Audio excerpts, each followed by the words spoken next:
Moïse est un des personnages principaux de l'Ancien Testament. Si Abraham est appelé le père des croyants et considéré comme le bénéficiaire de l'alliance inconditionnelle de la grâce de Dieu pour son peuple, Moïse a été choisi pour apporter la rédemption au peuple de Dieu.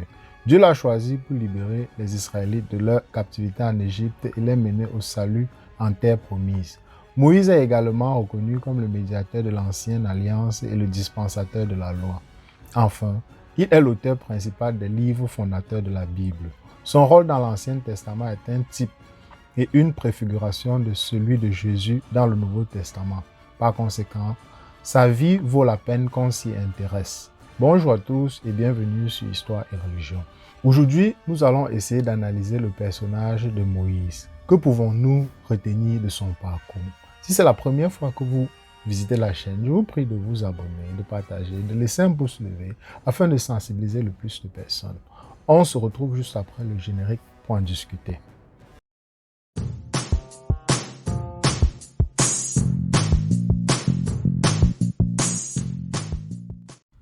Au chapitre 1 de l'Exode, nous apprenons qu'après que le patriarche Joseph ait sauvé sa famille de la grande famine, il est installé dans la région de Goshen en Égypte. Les descendants d'Abraham ont vécu en paix pendant plusieurs générations jusqu'à ce qu'un nouveau pharaon, qui n'avait pas connu Joseph, prenne le pouvoir en Égypte et les réduise en esclaves pour ses projets de construction massive. Malgré cela, Dieu avait béni le peuple hébreu en lui donnant de s'accroître rapidement, si bien que les Égyptiens ont pris peur en voyant ce peuple de plus en plus nombreux dans leur pays. Par conséquent, le pharaon a ordonné que tous les bébés mâles hébreux soient mis à mort à la naissance.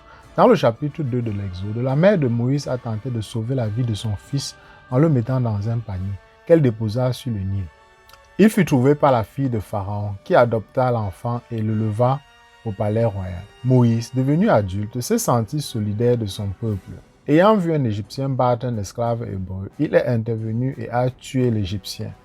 Un peu plus tard, quand il a tenté de séparer deux Hébreux qui se battaient, l'un d'eux l'a repris en lui répondant sous un ton de sarcasme. « Est-ce pour me tuer que tu me parles? Tout comme tu as tué l'Égyptien. » Voir Exode chapitre 2, verset 14. Prenant conscience que son crime était connu de tous, Moïse s'est enfui au pays de Madian, où il est intervenu pour sauver la fille de Jéthro contre les bandits. Pour le remercier, Jéthro, connu aussi sous le nom de Ruel, lui a donné sa fille Séphora en mariage. Moïse a vécu 40 ans environ à Madian. Dans Exode chapitre 3 et 4, Moïse rencontre Dieu qui l'appelle à devenir le sauveur de son peuple. Malgré les excuses de Moïse sur sa façon de parler, qui l'ont poussé à demander à Dieu d'envoyer quelqu'un d'autre, Moïse a finalement accepté d'obéir à Dieu. Dieu a promis d'envoyer le frère de Moïse, Aaron, à ses côtés. La suite de l'histoire est connue. Moïse et Aaron sont allés trouver le pharaon au nom de Dieu pour lui demander de laisser partir le peuple d'Israël afin que ce dernier lui rende un culte. Pharaon a refusé, et bien que Dieu ait frappé l'Égypte de 10 plaies, dont la dernière fut la mort de tout premier-né mâle. Avant cette dernière plaie, Dieu avait ordonné à Moïse d'instituer la fête de Pâques, laquelle commémore le salut de Dieu qui a racheté son peuple de l'esclavage en Égypte. Après l'Exode, Moïse a dirigé le peuple jusqu'à la rive de la mer Rouge, où Dieu a fait un nouveau miracle pour les sauver, en séparant la mer afin qu'ils puissent la traverser, alors que l'armée égyptienne s'y est noyée. Moïse est parvenu avec le peuple jusqu'au pied du mont Sinaï, où Dieu leur a donné la loi et établi la nouvelle alliance entre lui et toute jeune nation d'Israël. Le reste du livre de l'Exode et l'ensemble du livre de Lévitique se situent pendant le séjour d'Israël au pied du mont Sinaï. Dieu a donné à Moïse des instructions détaillées pour la construction du tabernacle, une tente destinée au culte qui pouvait être montée et démontée afin d'être transportée facilement, ainsi que pour la fabrication des ustensiles destinés au culte, des vêtements sacerdotaux et de l'arche de l'alliance, le symbole de la présence de Dieu au milieu de son peuple, sur laquelle le souverain sacrificateur effectuerait la cérémonie d'expiation annuelle. Il lui a aussi donné des consignes claires pour le culte et des directives visant à maintenir la pureté et la sainteté du peuple. Le livre des Nombres raconte comment les Israélites sont allés du Sinaï à la frontière de la terre promise, avant de refuser d'y entrer après que 10 de leurs 12 espions leur aient rendu un rapport négatif sur leur capacité à en prendre possession. Dieu a alors condamné cette génération à mourir dans le désert et y est fait errer pendant 40 ans. À la fin du livre des Nombres, la nouvelle génération des Israélites est de retour à la frontière de la terre promise et prête à mettre sa confiance en Dieu pour en prendre possession par la foi. Le livre du Deutéronome contient plusieurs discours de Moïse en forme de sermons adressés au peuple qui leur rappellent la fidélité de Dieu et sa puissance pour les sauver. Il leur fait une deuxième lecture de la loi et prépare la nouvelle génération d'Israélites à recevoir les promesses de Dieu. Moïse lui-même n'a pas pu entrer dans la terre promise à cause de son péché à Mériba. La fin du livre du Deutéronome raconte la mort de Moïse. Avant de mourir, il a obtenu le droit d'escalader le mont Nebo afin de voir la terre promise. Moïse avait 120 ans au moment de sa mort, mais la Bible dit que sa vue n'était pas affaiblie et n'avait pas perdu sa vigueur. Voir Deutéronome chapitre 34, verset 7. Dieu l'a lui-même enterré et Josué lui a succédé comme chef du peuple. Deutéronome chapitre 34, verset 10 à 12 dit « Il n'a plus surgi en Israël de prophète semblable à Moïse, que l'Éternel connaissait face à face. Personne ne peut lui être comparé pour tous les signes et les miracles que Dieu l'a envoyé faire en Égypte contre le Pharaon, contre ses serviteurs et contre tout son pays, pour tous les actes terrifiants que Moïse a accomplis avec puissance sous les yeux de tout Israël. » Ce n'est là qu'un bref aperçu de la vie de Moïse, qui ne vaut rien de ses interactions avec Dieu, de la manière dont il a dirigé le peuple, des manières dont il a préfiguré Jésus-Christ, de son importance centrale dans la foi juive, de son apparition à l'occasion de la transfiguration de Jésus, ni d'autres détails, mais il nous donne une idée de sa personne. Que pouvons-nous apprendre donc de la vie de Moïse? On divise généralement la vie de Moïse en 3 périodes de 40 ans. La première est sa vie à la cour du Pharaon. En tant que fils adoptif de la fille du Pharaon, il jouissait de tous les privilèges d'un prince d'Égypte. Il était formé avec toute la sagesse des Égyptiens. Il était puissant en parole et en actes. Voir Actes chapitre 7, verset 22. Puis, quand il a commencé à être touché par le sort du peuple hébreu, il a pris sur lui de le délivrer, comme l'explique Étienne au Sanhédrin juif. Il pensait que ses frères comprendraient que Dieu leur accordait la délivrance par son intermédiaire.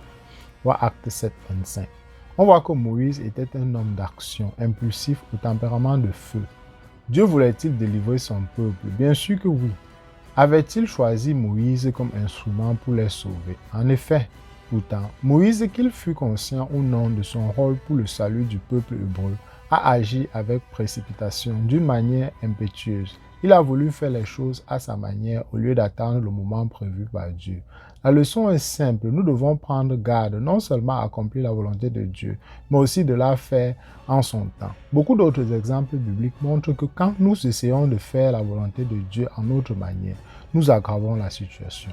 Moïse a eu besoin de temps pour grandir en maturité et apprendre à s'humilier devant Dieu. Les 40 années qu'il a passées à Madian, pendant lesquelles il a appris la simplicité d'une vie de berger, de mari et de père. Dieu a pris un jeune homme impulsif au sang chaud et a commencé à le façonner afin d'en faire un instrument parfait entre ses mains. Que pouvons-nous apprendre de cette période de sa vie? Si la leçon de la première période est que nous devons attendre le temps de Dieu, celle de la deuxième est que nous ne devons pas rester inactifs en attendant. La Bible n'entre pas dans les détails de cette partie de la vie de Moïse, mais il est clair qu'il n'a pas attendu passivement l'appel de Dieu. Il a passé l'essentiel de son temps à apprendre le métier de berger et à prendre soin de sa famille. Ce n'est pas rien. Nous aspirons peut-être à des expériences avec Dieu au sommet, mais nous passons 99% de notre vie dans la vallée à nous adonner aux activités quotidiennes de la vie. Nous devons d'abord vivre pour Dieu dans la vallée avant d'être prêts pour la bataille. Dieu nous forme et nous prépare souvent à la prochaine étape par les choses en apparence banales de la vie. On voit aussi qu'après le temps qu'il a passé à Madian, quand Dieu l'a finalement appelé à son service, Moïse était plus aguerri. L'homme d'action, à présent âgé de 80 ans, s'était calmé quand Dieu l'a appelé à parler à son nom. Moïse a répondu qu'il avait la bouche et la langue embarrassées. Voir Exode 4, verset 10. Certains exégètes pensent qu'il souffrait peut-être d'un défaut de prononciation. C'est possible, mais dans ce cas, pourquoi Étienne l'aurait-il qualifié de puissant en parole et en acte? Voir Acte 7, verset 22. Peut-être Moïse avait-il peur de retourner en Égypte pour échouer encore. De tels sentiments ne sont pas rares. Combien de fois nous sommes-nous efforcés de faire quelque chose pour Dieu ou non? Et avons-nous échoué et nous sommes montrés réticents à réessayer. Il y a deux choses que Moïse semble avoir oubliées. Les changements évidents survenus dans sa propre vie au cours des 40 dernières années et surtout que cette fois, Dieu était avec lui. Moïse n'avait pas autant échoué parce qu'il avait agi avec précipitation que parce qu'il avait agi sans Dieu.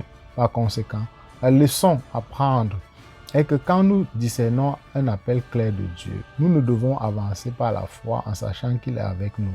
Ne vous laissez pas intimider, mais soyez forts dans le Seigneur et par sa force puissante. Voir Éphésiens 6, verset 10. La troisième et dernière partie du livre de Moïse, la mieux documentée dans la Bible, est son rôle dans la rédemption d'Israël. Là encore, il y a plusieurs leçons à en tirer. D'abord, sur comment être un bon meneur d'hommes. Moïse était responsable de 2 millions de réfugiés hébreux. Quand il a commencé à crouler sous la tâche, son beau-père Jéthro lui a proposé de déléguer ses responsabilités à d'autres hommes fidèles. Une leçon que beaucoup de responsables ont besoin d'apprendre. Voir Exode 18. On voit aussi que Moïse dépendait de la grâce de Dieu pour accomplir sa mission. Il plaidait sans cesse la cause du peuple auprès de Dieu. Si seulement tous nos dirigeants priaient Dieu pour ceux qui sont soumis à leur autorité. Moïse était clairement conscient de son besoin de la présence de Dieu et a même demandé à voir sa gloire. Voir Exode chapitre 33. Il savait que sans Dieu, l'Exode n'avait aucun sens, car c'était lui qui rendait les Israélites différents des autres et c'était de lui qu'il avait le plus besoin. Sa vie nous montre aussi que certains péchés continueront de nous hanter pendant toute notre vie. L'humeur impulsive qui a attiré les problèmes à Moïse en Égypte est restée collée à lui dans le désert. Moïse, en colère, a frappé le rocher afin de donner de l'eau au peuple. Mais il n'a pas rendu gloire à Dieu, ni suivi ses commandements avec précision. À cause de cela, Dieu n'a pas permis qu'il entre dans la terre promise. Nous de même, qui tombons facilement dans certains péchés qui nous tentent tous les jours, devons rester constamment sur nos gardes. Ce ne sont là que quelques-unes des leçons que nous pouvons apprendre de la vie de Moïse. En étudiant dans le cadre de l'ensemble des Écritures, on découvre des vérités théologiques fondamentales en lien avec l'histoire de la rédemption. Au chapitre 11, l'auteur de l'Épître aux Hébreux cite Moïse comme un exemple de foi. Ce chapitre nous apprend que c'est par la foi que Moïse a refusé la gloire du palais du Pharaon, prétendant s'identifier à son peuple car il considérait l'humiliation attachée au Messie comme une richesse plus grande que les trésors de l'Égypte. Voir Hébreux 11, verset 26. Il a vécu une vie de foi et nous savons que sans la foi, il est impossible de plaire à Dieu. Voir Hébreux 11, 6. De même, c'est par la foi que, regardant aux richesses célestes, nous pouvons supporter les épreuves endurées temporaires de cette vie. 2 Corinthiens chapitre 4, 17 à 18. Nous savons que la vie de Moïse est typologique de celle du Christ. Comme Christ, Moïse était le médiateur d'une alliance entre Dieu et les hommes, ainsi que l'auteur de l'Épître aux Hébreux le montre avec précision.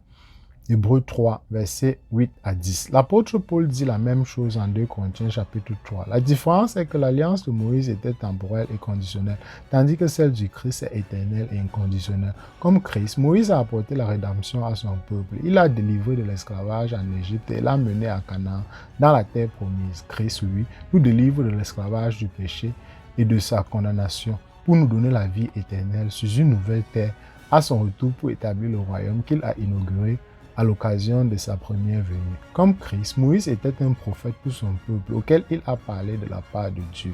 Moïse a annoncé que Dieu susciterait un autre prophète comme lui du milieu du peuple, Jésus, et l'Église primitive enseignait et croyait que Moïse parlait de Jésus. Ainsi, Moïse est bien des manières un précurseur de Christ. Par conséquent, sa vie nous offre un aperçu du plan de Dieu pour la rédemption des fidèles à travers l'histoire humaine. Cela nous donne de l'espoir que, comme Dieu, a sauvé son peuple et lui a donné le repos grâce à Moïse. Il nous sauvera également et nous donnera un sabbat éternel en Christ, maintenant et dans la vie à venir. Enfin, il est intéressant de noter que même si Moïse n'est jamais entré dans la terre promise pendant sa vie, il a eu l'occasion d'y entrer après sa mort.